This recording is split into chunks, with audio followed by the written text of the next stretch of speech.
এটা ঠিক না, তাই না? হ্যাঁ, আর এটা যেহেতু বিজাতীয় অপসংস্কৃতি, মানে যারা অমুসলিম, তো এই ব্যাপারে একটা হাদিস আছে, রাসূল সাল্লাল্লাহু আলাইহি ওয়াসাল্লাম বলছেন, সুনান আবু দাউদ, হাদিস নাম্বার 4031।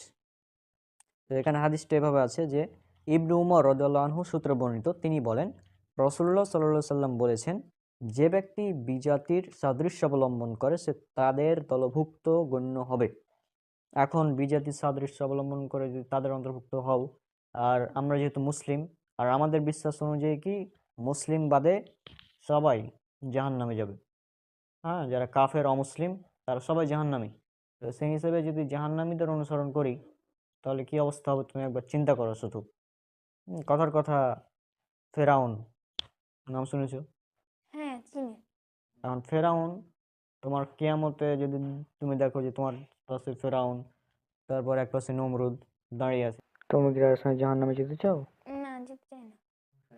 আর মানুষের কমন সেন্সের অভাব, যে আমার জীবন থেকে একটা বছর চলে গেল, অথচ আমি পার্টি করছি, তাই না? একটা জিনিস চিন্তা করো, তোমার কথার কথা হায়াত যদি হয় ৭৭ বছর, কারণ একটা হাদিস আছে, রাসূলুল্লাহ সাল্লাল্লাহু আলাইহি ওয়াসাল্লাম বলেছেন যে আমার উম্মতের গড় বয়স ৬০ থেকে ৭৭ বছর, মানে আমার উম্মতের যত মানুষ থাকবে তারা হয় ৬০ থেকে ৭০ বছরের মধ্যে বাঁচবে, এর বেশি বা কম হতে পারে।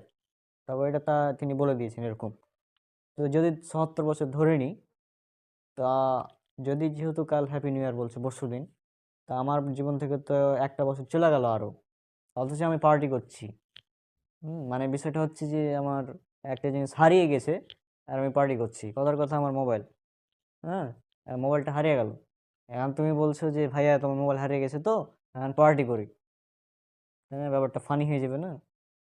মোবাইল হারিয়ে গেছে পার্টি করি, এটা যদি বলি, আর কি অবস্থা হবে? কিন্তু সব থেকে দামি জিনিস যেটা জীবন, জীবন থেকে একটা বছর চলে গেল, আর আমি পার্টি করছি। আজীব ব্যাপার না? হুম।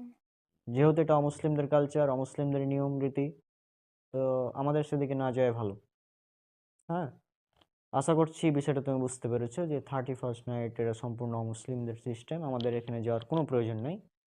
তো আমাদের বয়স, জীবন থেকে একটা বছর চলে গেছে, আমরা সর্বোচ্চ যেটা করতে পারি যে নতুন বছরটা আমরা ভালো কাজ দিয়ে সাজাতে পারি।